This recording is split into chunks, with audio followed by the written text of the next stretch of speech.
Halo Sobat Sehat semua, Assalamualaikum warahmatullahi wabarakatuh. Salam jumpa kembali dengan saya Sugito di channel Berbagi Sehat, channel edukasi dan motivasi seputar asam lambung, gejala inisiatif psikosomatis. Berdasarkan pengalaman saya sebagai orang yang pernah mengalami gangguan asam lambung, gejala inisiatif psikosomatis.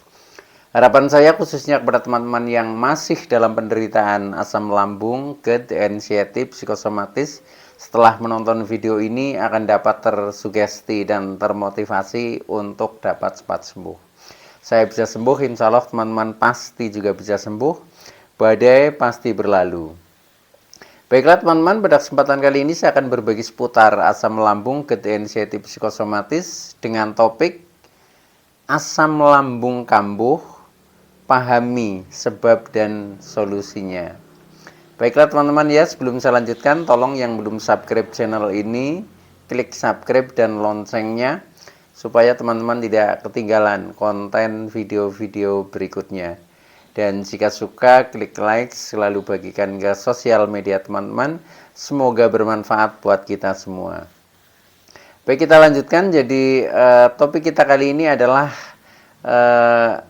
ketika asam lambung kambuh ya, atau kumat, pahami saja sebab dan solusinya. Teman-teman semua perlu kita sadari bahwa penderitaan asam lambung, gejala inisiatif psikosomatis yang disebabkan oleh multifaktor ya, baik itu faktor fisik maupun faktor psikis, dengan sensasi yang sangat beragam ya, mulai dari ujung rambut sampai dengan ujung kaki yang sering kita kenal sebagai 1001 rasa sensasi. Memang sungguh luar biasa ya, sungguh dahsyat dan perlu kita tangani dengan bijak agar penderitaan asam lambung, gejala inisiatif psikosomatis dapat cepat membaik hingga sembuh total. Dan khusus pada session kali ini ya, saya sharingkan topik ini, yaitu asam lambung kambuh ya atau kumat. Nah, itu pahami saja sebab dan solusinya. Ini juga sebagai jawaban ya atas pertanyaan subscriber setia ya, yang menanyakan, Pak Gito, kenapa saya masih sering kambuh ya, saya masih sering kumat, padahal seminggu yang lalu sudah baikan ya, sudah membaik ya, seperti itu. Nah, memang karakternya seperti itu teman-teman ya. Jadi kita pahami saja ya, kemudian nanti ada beberapa alternatif solusinya yang mungkin perlu kita praktekkan ya, agar kita menjadi cepat membaik dan akhirnya bisa sembuh permanen ya, sembuh total. Nah, untuk itu tolong simak video ini sampai dengan selesai ya, supaya tidak gagal paham. Dan alangkah baiknya jika teman-teman juga memahami ya video-video saya yang lain ya, karena di setiap video itu saling berhubungan, saling melengkapi ya, sehingga pemahaman kita tentang seputaran gangguan asam lambung, gejala inisiatif psikosomatis jauh menjadi lebih komplit ya. Nah, dengan komplitnya referensi yang kita pahami, maka akan mempermudah ikhtiar kita secara holistik ya, untuk keluar dari jeratan asam lambung, gejala inisiatif psikosomatis hingga cepat membaik. Nah, langsung saja ya kepada pokok permasalahan ya. Jadi ketika kita masih sering kambuh ya, memang karakternya seperti itu. Jadi ada fase-fase seperti itu. Dulu saya juga mengalami seperti itu ya. Bahkan kadang sudah agak lama ya, 1 bulan sudah membaik ya, tiba-tiba kambuh lagi. Nah, itu pun pernah saya alami seperti itu ya. Tetapi ketika masih agak serius ya, itu biasanya ini paling hanya 1 hari merasa enakan, kemudian 1 hari kambuh lagi ya, kemudian 2 hari enakan, kemudian kadang 1 hari kambuh lagi. Nah, itu pun juga pernah seperti itu ya. Atau mungkin kita sampai sudah 1 minggu sudah membaik ya, tiba-tiba ada sensasi yang tidak nyaman. Nah, itu pun wajar ya. Jadi ini karena memang proses ya, proses. Jadi seperti itu, tidak istilahnya langsung membaik kemudian permanen ya, tetapi berubah sedikit demi sedikit. Walaupun ada juga yang langsung membaik ya. Nah, itu juga banyak juga yang seperti itu. Nah, itu ketika memang pemahaman kita di dalam istilahnya mensikapi ya, ketika sebelum kambuh itu memang kita sudah paham betul ya, itu biasanya ya langsung cepat sembuhnya permanen, itu seperti itu. Artinya sudah tidak kambuh-kambuhan lagi. Tetapi buat teman-teman yang masih suka kadang kambuh ya, kadang sembuh, itu juga tidak perlu berkecil hati ya. Pasti semuanya nanti akan sembuh ya. Pasti semuanya akan sembuh. Cuma ini memang butuh proses ya, butuh istilahnya perjalanan ya yang harus kita tempuh ya. Nah, untuk bisa menempuh perjalanan itu menjadi cepat atau lambat, nah itu memang tergantung ikhtiar kita masing-masing ya, dan tergantung pemahaman kita masing-masing. Nah, kalau kita memang bisa istilahnya melakukan sesuatu yang istilahnya lebih efektif, itu biasanya juga menjadi lebih cepat, itu seperti itu. Tetapi semuanya nanti hanya proses saja ya, semuanya pasti akan membaik. Nah, yang perlu dipahami ketika kita masih sering merasakan kambuh ya, entah itu mungkin kambuh sensasi di seputar perut, yang kadang tiba-tiba kita merasa perutnya kembung ya, begak, sembelit ya, mungkin perih. Nah, itu juga biasa seperti itu ya. Nah, itu nanti kita lihat sebabnya. Kadang juga kita kambuh secara psikis, kadang tiba-tiba kita merasa cemas, merasa takut ya, merasa khawatir ya, kemudian kita tidak percaya diri. Nah, itu juga proses juga, karena itu hubungannya dengan mental ya. Itu seperti itu. Jadi memang harus kita latih, contohnya latih dengan keberanian ya. Nah, itu termasuk dengan pemahaman ya, dengan pemahaman. Ketika kita sudah paham, akhirnya kita juga menjadi tenang ya. Ternyata cuma hanya seperti itu, ternyata tidak berbahaya. Nah, itu seperti itu, ternyata hanya ilusi pikiran kita sendiri. Nah, ketika kita bisa sudah menemukan itu, apalagi kita sampai bisa istilahnya mengatakan oh ya, oh ternyata hanya seperti ini, oh ternyata hanya seperti itu artinya sudah paham teman-teman ya. Tetapi ketika kita masih nah itu biasanya masih belum paham itu. Jadi paham itu ketika kita sampai ke oh itu seperti itu ya itu. Nah, secara garis besar seperti ini teman-teman ya, ketika kita masih sering merasakan kambuh ya, itu biasanya memang ada sebab ya, sebab kenapa kita menjadi kambuh atau kumat ya, itu seperti itu. Nah, itu biasanya ada beberapa faktor ya. Nah, faktor-faktor itu antara lain ya, ini faktor penyebabnya ya, yang sering saya temui itu seperti itu. Yang pertama yaitu bisa dipicu dari faktor makanan ya, di faktor makanan. Contohnya misalkan kita terlambat makan, atau kita mungkin makan berlebihan ya. Nah, atau mungkin kita makan makanan pantangan tetapi tidak terkendali ya, dalam jumlah yang agak banyak. Nah, itu biasanya kadang membuat kita, awalnya membuat kita cemas dulu itu seperti itu. Nah, setelah kita cemasnya sudah istilahnya menjadi, nah kemudian lambung akan merespon sehingga asam lambung menjadi naik. Nah, ketika asam lambung naik ya sudah ya, karena asam lambung itu mengandung gas sehingga perut sudah mulai merasa kembung, merasa begah, merasa sembelit. Itu seperti itu teman-teman ya. Nah, maka ketika supaya hal itu tidak terjadi ya, berarti kita harus sebaliknya dari sebab itu harus kita atasi, itu seperti itu ya. Nah, nanti kita bahas ya di solusinya atau di pembahasannya, itu seperti itu. Jadi faktor yang pertama itu tadi ya, bisa dari faktor makanan. Nah, kemudian yang kedua bisa dari kecapean teman-teman ya. Kecapean contohnya ketika kita melakukan kegiatan atau aktivitas dengan jam terbang yang terlalu berlebihan ya. Contohnya kegiatan sampai mungkin larut malam, waktunya istirahat kita belum istirahat. Nah, akhirnya kita menjadi kecapean. Nah, kita tahu ketika kita istirahatnya kurang, kadang imunitas tubuh juga menurun ya. Nah, akhirnya ya sudah kadang asam lambung juga bisa menjadi kumat atau bisa menjadi kambuh. Nah, akhirnya menimbulkan sensasi-sensasi yang tidak nyaman, seperti kadang badan terasa seperti kayak meriang, ya kadang kepala berat, kadang keliengan, kadang dada terasa nyeri, ya, terasa panas dan terusnya sampai nafas pendek, ya. Nah, belum lagi sensasi-sensasi yang lain yang seperti kecemasan kita itu biasanya seperti itu ketika kita kambuh secara fisik dulu, ya, kemudian kecemasan mengikuti itu seperti itu, ya. Nah, maka dari itu yaitu sadari saja dulu. Jadi ketika kita kambuh kemudian kita tahu sebabnya, itu 50% sembuh sebenarnya sudah, teman-teman. Baru mengetahui sebabnya saja.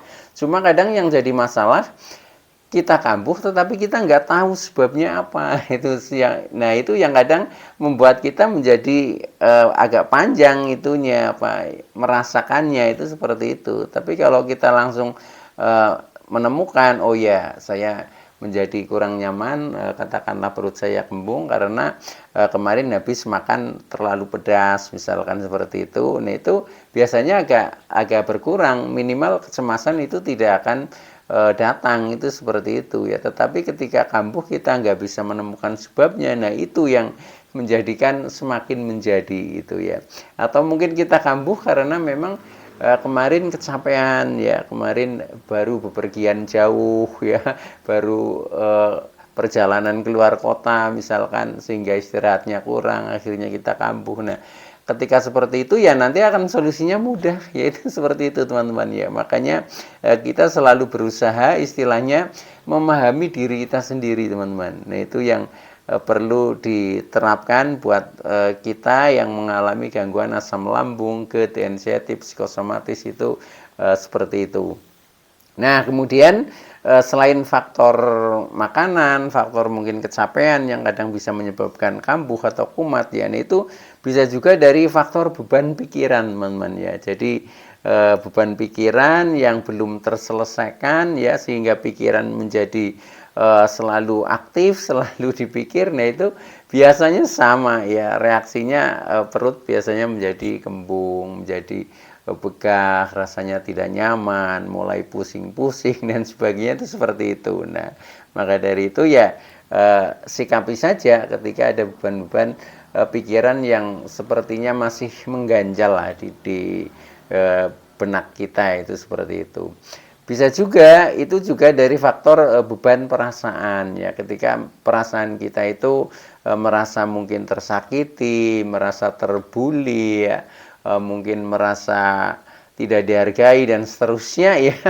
Nah, itu biasanya juga sama, reaksi asam lambung itu sangat sensitif, ya, ketika kita perasaannya tidak istilahnya normal, ya. Nah, itu ya kadang akhirnya meresponnya dengan sensasi, contohnya menjadi begah, menjadi sembelit seperti itu, ya, bahkan kadang menjadi mules-mules, ya, itu juga bisa juga, ya, karena kita kadang dari ini perasaan yang tidak bahagia, kemudian pikiran tegang atau stres, ya, nah itu biasanya juga sama seperti itu.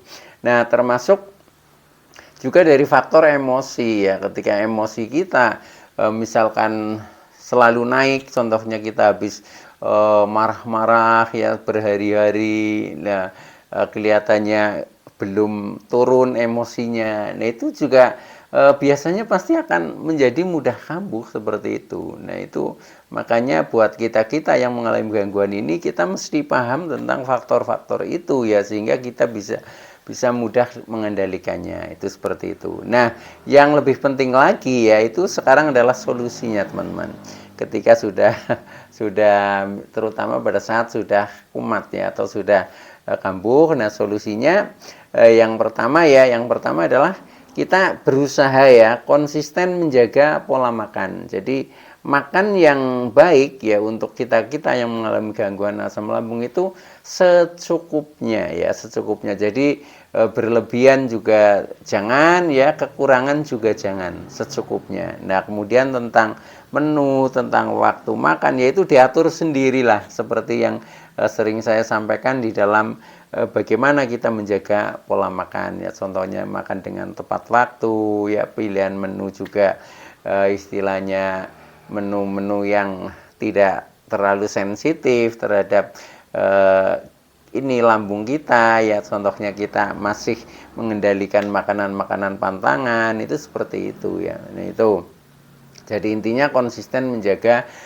pola makan, itu solusinya yang pertama. Yang kedua, kita ketika sedang kambuh ya, nah itu usahakan istirahat itu cukup teman-teman ya. Jadi istirahat cukup itu ya, bahkan tidak hanya istirahat fisik ya. Kalau istirahat fisik ini kita tidur ya, contohnya tidur ya, katakanlah 7 sampai 8 jam, misalkan seperti itu. Tetapi ada juga istirahat psikis ya, istirahat pikiran ya. Walaupun kita tiduran, tetapi kalau pikirannya ini masih jalan terus ya, apalagi pikirannya ini berpikirnya yang negatif, nah itu ya sama saja, malah biasanya menjadi insomnia, menjadi susah tidur. Nah itu karena pikiran aktif terus. Jadi istirahat di sini adalah istirahat cukup itu baik fisik maupun psikis ya, baik jasmani maupun rohani kita ya, baik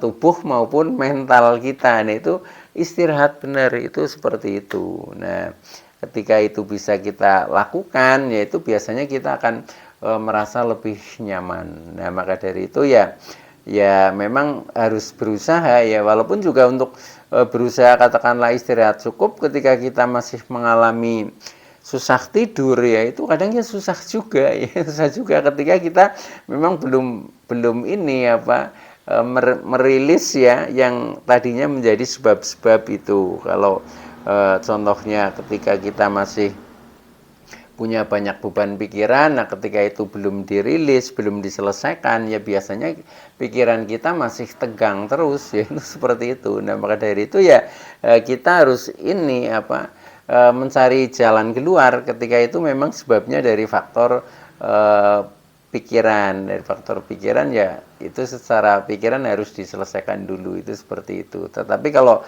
dari faktor mungkin emosi ya, emosinya harus diturunkan dulu ya. Nah bagaimana caranya menurunkan? Nah ini yang kadang kita susah ya. Nah itu ya kita harus belajar ikhlas, belajar menjadi penyabar ya, lebih banyak bersyukur. Nah contohnya hal-hal seperti itu, tapi di ini apa ya, ya direalisasikan ya, tidak hanya sebatas di kata-kata. Jadi sampai ke hati, itu seperti itu ya. Kalau kita misalkan contohnya ikhlas ya, ikhlas itu kalau sampai ke hati ya sudah, kita menjadi plong ya. Tapi kadang kita hanya sebatas di mulut ya, itu seperti itu. Nah itu yang kadang susah. Nah itu juga yang bisa merasakan adalah diri kita sendiri. Tetapi insya Allah ketika teman-teman berusaha itu pasti bisa ya, walaupun sedikit demi sedikit lah, tapi saya yakin itu pasti bisa itu.